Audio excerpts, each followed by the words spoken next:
नमस्कार, welcome to stock infuse. अगर आप चैनल पर पहली बार विजिट कर रहे हैं तो चैनल को सब्सक्राइब कर दीजिएगा और दोस्तों वीडियो को लाइक कर दिया करिए। आपके एक लाइक से मुझे बहुत मोटिवेशन मिलता है, तो वीडियो को जरूर लाइक कर दिया करिए। दोस्तों आज हम लोग केमिकल सेक्टर की एक कंपनी के बारे में डिस्कस करने वाले हैं। दोस्तों कंपनी का नाम है एथर इंडस्ट्री।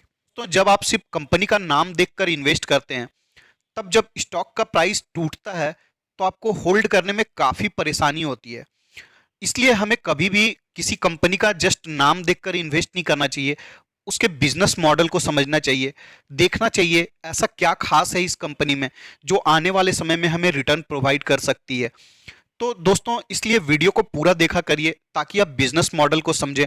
अगर आप वीडियो को देखने में 5-10 मिनट टाइम लगा रहे हैं तो आप कंपनी के पूरे बिजनेस मॉडल को समझ ले ताकि आपको आने वाले समय में किसी भी तरीका का डाउट ना रहे। दोस्तों कुछ केमिकल है, आप केमिकल का नाम पढ़ सकते हैं। इन केमिकल को सिर्फ एथर इंडस्ट्री बनाती है इंडिया में, और कोई भी दूसरी कंपनी नहीं है जो इन केमिकल्स को बनाती है। दोस्तों एथर इंडस्ट्री के पास एक बिजनेस में मोट है, क्योंकि ये जो केमिकल बनाती है कोई और दूसरी कंपनी इंडिया में बनाती ही नहीं है। अब दोस्तों इसके बिजनेस सेगमेंट को देखें तो इसका 3 बिजनेस सेगमेंट है। लार्ज स्केल मैन्युफैक्चरिंग, जहां से कंपनी को 72% रेवेन्यू आता है। उसके बाद है कॉन्ट्रैक्ट मैन्युफैक्चरिंग, जहां से 19% का रेवेन्यू आता है। और इसका 9% रेवेन्यू क्रैम्प्स से आता है। क्रैम्प्स का मतलब होता है दोस्तों contract research and manufacturing service. अब दोस्तों यहां पर देख सकते हैं कंपनी कैपेक्स करने वाली है।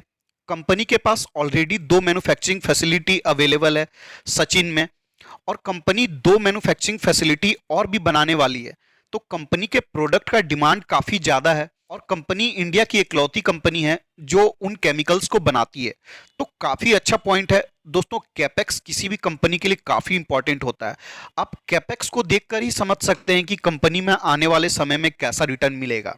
तो कंपनी अगस्त 2021 में नया मैन्युफैक्चरिंग फैसिलिटी बनाना स्टार्ट कर चुकी है, जो कि इसका तीसरा मैन्युफैक्चरिंग फैसिलिटी है जो कि सचिन में है। और दोस्तों ये चौथे मैन्युफैक्चरिंग फैसिलिटी के लिए भी बातचीत कर रही है, लैंड एक्विजिशन के लिए बातचीत चल रहा है, और ये चौथा मैन्युफैक्चरिंग फैसिलिटी भी सचिन में ही बनाने वाली है। अगर दोस्तों इसके इंटरनेशनल फुटप्रिंट की बात करें तो आप देख सकते हैं कंपनी अपना एक्सपोर्ट 18 कंट्रीज में करती है, जिसमें इटली हो गया, Spain, Germany, United states and other parts of the world. दोस्तों अगर इसके एक्सपोर्ट रेवेन्यू का ग्रोथ देखें तो FY19 से FY21 तक 58.56% के CAGR से इसका एक्सपोर्ट रेवेन्यू ग्रो किया है, जो कि काफी अच्छा माना जाएगा। दोस्तों किसी कंपनी का एक्सपोर्ट बढ़ता है तो उसको डॉलर वैल्यू का भी फायदा मिलता है। जैसे कि डॉलर का वैल्यू बढ़ रहा है रुपीज के कंपैरिजन में, तो उस बात का भी फायदा कंपनी को मिलता है। दोस्तों अगर R&D की बात करें तो कंपनी R&D पर बहुत ज्यादा ध्यान देती है। आप देख सकते हैं कंपनी के पास in house R&D facility available है, जहां 164 साइंटिस्ट काम करते हैं, जो कि नेक्स्ट जनरेशन के प्रोडक्ट्स और अभी जो प्रोडक्ट्स पाइपलाइन में है उसके डेवलपमेंट के लिए काम करते हैं। तो केमिकल सेक्टर की कंपनी के लिए दोस्तों रिसर्च एंड डेवलपमेंट काफी इंपॉर्टेंट है, क्योंकि कंपनी अपने प्रोडक्ट्स में इनोवेशन नहीं करेगी, अपने प्रोडक्ट्स को इंप्रूव नहीं करेगी, तो वो नए नए कस्टमर को एक्वायर नहीं कर पाएगी। अगर कंपनी कंटिन्यू अच्छे प्रोडक्ट्स को इंट्रोड्यूस करती है तो वो नए नए कस्टमर को एक्वायर कर सकती है, जिससे कि कंपनी का रेवेन्यू तेजी से ग्रो कर सकता है। अब अगर इसके फाइनेंशियल्स को देखें तो कंपनी का मार्केट कैप 11,000 करोड़ रुपीज के आसपास है। करेंट मार्केट प्राइस 880 रुपीज है, और इसका 52 वीक हाई 1000 रुपीज के आसपास है, और 52 वीक लो 700 रुपीज के आसपास नजर आता है। कंपनी का प्राइस टू अर्निंग रेशियो 101 है। अब दोस्तों मार्केट ने इस कंपनी को प्रीमियम वैल्यूएशन देकर रखा है। इसका कारण है दोस्तों कंपनी के पास मोट है। मोट क्या है दोस्तों? कुछ केमिकल का सेगमेंट है जिसमें कंपनी इकलौती मैन्युफैक्चरर है इंडिया में। साथ ही साथ कंपनी तेजी से कैपेक्स कर रही है, जिससे कि आने वाले समय में इसका रेवेन्यू काफी तेजी से ग्रो कर सकता है।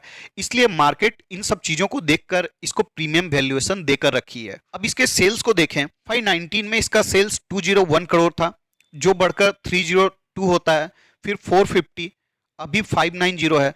तो आप देख सकते हैं हर तीसरे साल कंपनी अपने सेल्स को डबल कर लेती है। साथ ही साथ कंपनी का ऑपरेटिंग प्रॉफिट मार्जिन भी ग्रो कर रहा है, 24 था जो करेंटली 28 पर है। अगर इसके नेट प्रॉफिट की बात करें तो देख सकते हैं FY19 में इसका नेट प्रॉफिट 23 करोड़ था।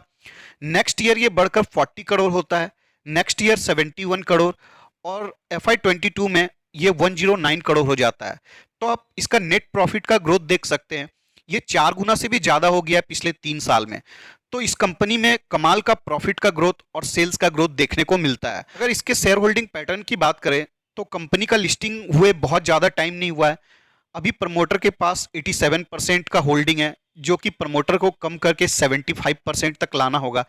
एफआईआई इसमें 1% स्टेक होल्ड करती है और डीआईआई के पास 8.22% का स्टेक है।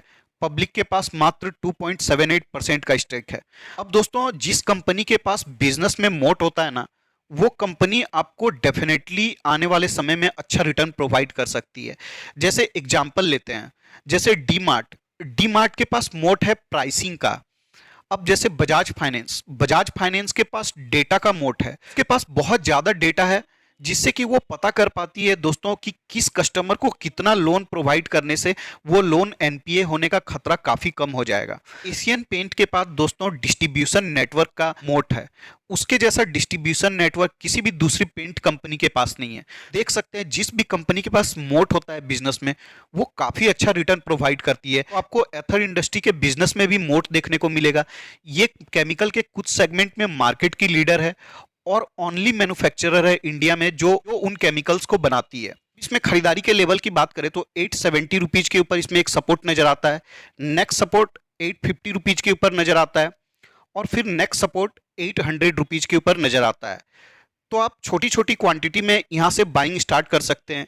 ये कंपनी दोस्तों बहुत ही अच्छी है इन्वेस्टमेंट के लिए। दोस्तों, कंपनी का मार्केट कैप काफ़ी कम है, कंपनी का प्रॉफिट का ग्रोथ बहुत अच्छा है, सेल्स का ग्रोथ बहुत अच्छा है, कंपनी के पास मोट है, साथ ही साथ कंपनी केमिकल के कुछ सेगमेंट में मार्केट की लीडर है और ओनली मैन्युफैक्चरर है इंडिया में जो वो केमिकल्स बनाती है। कंपनी तेजी से कैपेक्स कर रही है, तो आने वाले समय में कंपनी का रेवेन्यू तेजी से ग्रो करेगा और ये कंपनी आने वाले समय में अपने शेयर होल्डर को अच्छा खासा रिटर्न बनाकर दे सकती है। इस कंपनी में आप 5% तक का वेटेज दे सकते हैं। 5% का वेटेज क्यों दे सकते हैं? क्योंकि कंपनी के बिजनेस में मोट है, प्रॉफिट का ग्रोथ अच्छा है, सेल्स का ग्रोथ अच्छा है, तो ये कंपनी इन्वेस्टमेंट के लिए काफ़ी स्टेबल नज़र आती है। तो आप इस कंपनी को अपने पोर्टफोलियो में डेफिनेटली रख सकते हैं। इस वीडियो के डिस्कशन के लिए इतना ही रखते हैं, मिलते किसी और वीडियो में, तब तक के लिए धन्यवाद।